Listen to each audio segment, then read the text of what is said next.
Hey guys, I'm Sarah. Every week I come through hundreds of DIY videos preparing projects for our weekly maker show, Make or Break.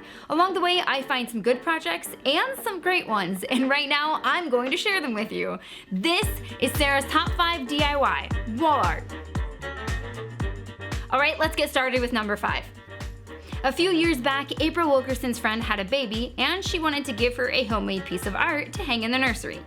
She found these super cute and simple animal shapes online and used those as her template. Once she figured out how she wanted the back to look, she made the stencils for each shape that would make up the little animals. Using a scroll saw to cut out each shape made for really easy work. Now it's time for paint. And I am so glad I am not the only one who has dozens of paint options laying around from past projects. You can't throw that away. What if you need that again? Alright, next she laid the animals where they needed to go and then glued them into place. After adding a little frame, it was ready to hang on the wall. Make It Now is number 4 with his giant wall map. Claudio started off his project by pulling several pieces of lumber off of his rack and ripping them down to 2, 3, 4, and 6-inch widths. Because he didn't want it to look uniform, he made sure to cut the boards down to random lengths until he was happy with how it looked all together. After some slight rearranging, he was ready for the glue up. After it dried, he cut the excess boards off and stained it this pretty dark stain so that the white map would really stand out. Now, this specific stencil that he chose was very detailed and a pain in the butt, so making sure the borders were all held down while painting was a challenge. But he did a really good job. The map turned out great. And the element of this project that I really love the most is that it's interactive. He has different colored nails for each country that he has been to, his wife has been to, and where they have been together. So with each new adventure, they will get to add to their wall art. Very cool, Claudio. Number 3 is Bob's 2-car garage. This is Bob. He turned an audio wave into a work of art. This thing looks incredible. He built this for a film studio, but I would love to have my favorite song or a small message from a loved one hanging on my wall. Okay, so this was not a small project. So Bob quickly got to work figuring out how many pieces of walnut it would take and what sizes he would need, which ended up being over 100 different lengths. So wasting no time, he got busy cutting. He really put in extra effort here and routed every piece to give it a smooth finish.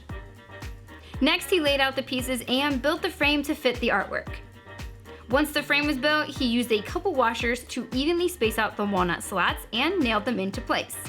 He filled in the nail holes with custom colored putty to match the wood, and then backlit the wave with LEDs to really have it stand out from the wall. And this thing was ready to hang.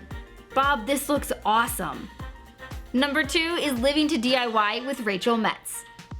Rachel wanted to make a geometric piece of wall art and used materials that you probably already have in your garage or your shop. Plus, the tools she used are pretty common. She started with a piece of plywood and cut it down to the size she wanted her art to be, and in this case, it ended up being 24 inches by 24 inches. Once she found the center point, she knew how long she needed to make each piece and got to work cutting them on the miter saw. When she started laying out her design, she decided she wanted the boards to be a little bit thinner, so she ripped them in half on her table saw. After sanding them down, she stained some of them and then painted the others, giving her 3 different colors to work with. Starting from the center point of the plywood, she built out her design, glued them into place, making sure to brad nail them down so they weren't going anywhere. She added some smaller boards around the edge for a frame, attached mounting hardware, and hung it up. Alright, last but not least is Jared and Cassie at number 1. Okay, so I love bright, bold colors and fun patterns, so this piece really jumped out to me. Plus, Jared is pretty entertaining to watch. This project requires minimal tools, minimal supplies, but a whole lot of patience and basically 4 days of your life sanding. Jared really liked this type of art, but was taken back with how expensive it was, so he decided to make it for himself. He started by ripping down 2x6s and then cut them into 2-inch cubes with a 45-degree angle on one side. So many cuts. After that, it was time to sand and sand and sand some more. I am thankful he found a creative way to do this, but if you have a belt sander, that would make this go so much faster. Next, he torched every single piece, and once he had the layout he was looking for, it was time to handpick the pieces to spray paint. Jared glued it all together, flipped it over, and added some nails for extra strength. After adding some hanging hardware, this project was complete.